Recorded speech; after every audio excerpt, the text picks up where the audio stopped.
It's math time with Heinz. It's math time with Heinz. Math time.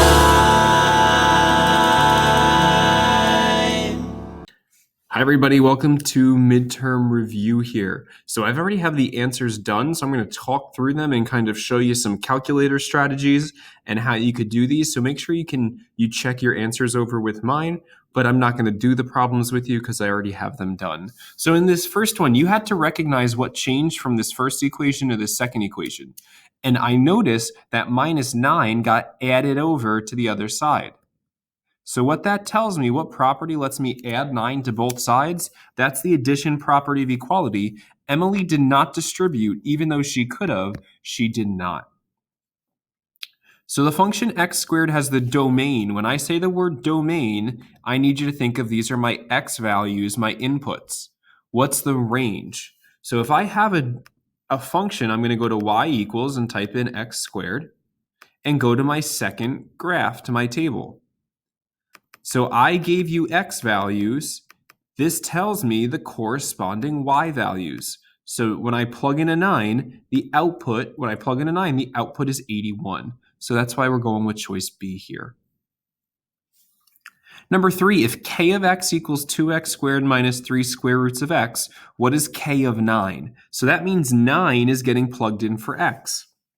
So all I have to do is figure out what is 2 parentheses 9 squared minus 3 square roots of 9.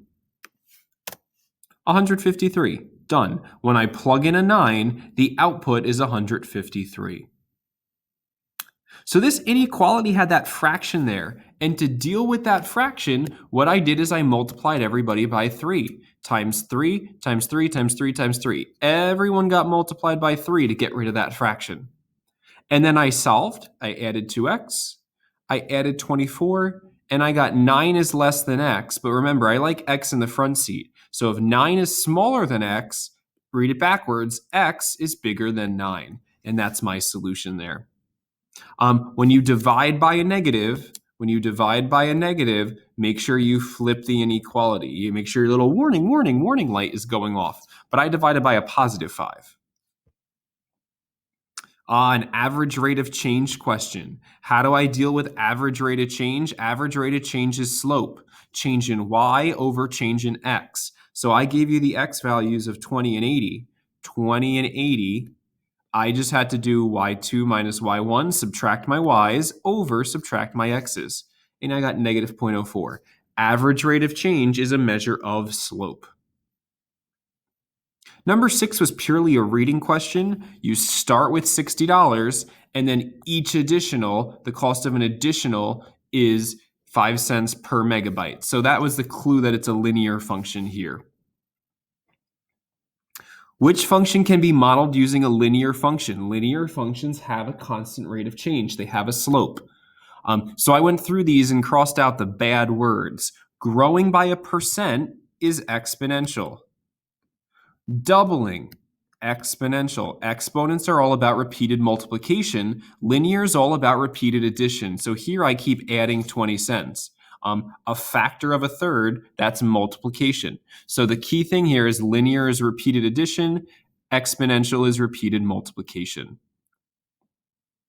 What makes me a function? Every x goes to one y. Does every x value have only one output? So here, 2 was going to 6 as well as negative 6. No good. Here I checked my x values and no one repeated. I don't care if my y values repeat, it's the x values we've got to check. When I have a graph, this graph failed the vertical line test. This x value has 2 different y values because it crosses through twice. No good. And this is just a linear function. Start at 1, slope of 2. Linear functions are functions. Crystal, so you got to know exponential functions here because I'm growing by a percentage. Remember, exponential is y equals ab to the x. Starting amount, and then your multiplier. How do I grow by 2%? Well, it's 1, remember, it's 1 plus or 1 minus. And since I'm growing, it's 1 plus. So 1 plus 0.02. And then it was sneaky. Only 16 years went by. She got the money when she was 2. I want to get to 18, so that's really only 16 years. All right, number 10. Number 10. Just solving the equation, a little distributive property, and solving for x. Nothing crazy there. Number 11, Michael's got this formula here. So I look at this formula and I don't see any adding or subtracting. So that means I'm not allowed to add or subtract, so those choices are gone. And if I want to solve for r, well, I got to get rid of p and t by dividing them over. So you have to look at the structure of the formula to help you out there. So here I had to divide to undo that multiplication. All right, number 12 is just a reading question. Half gallons are $3.50. Packages of ice cream are $2.50, and that's $43. Money, money, money. Put your money together.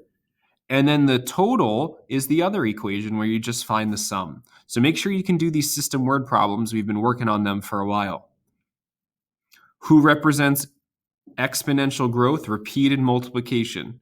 So here I found my magic words of doubles, or growing by a percentage. Doubles is automatically exponential repeated multiplication.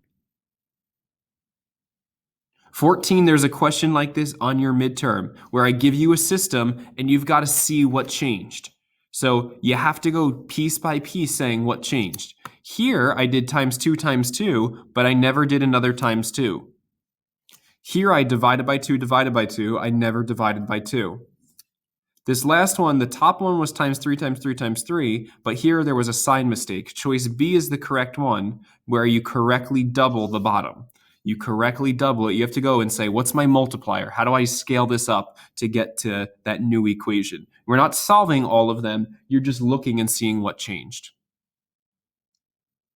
So here's an exponential function, y equals ab to the x. And notice it's decaying because it's smaller than 1. It's decreasing because it's smaller than 1.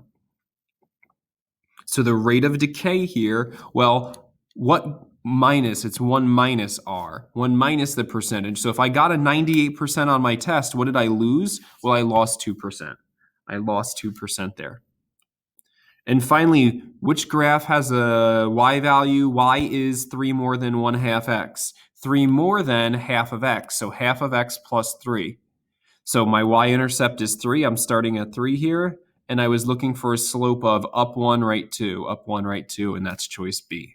Make sure you can do all of these questions and maybe even try them again, and I'll see you guys in class.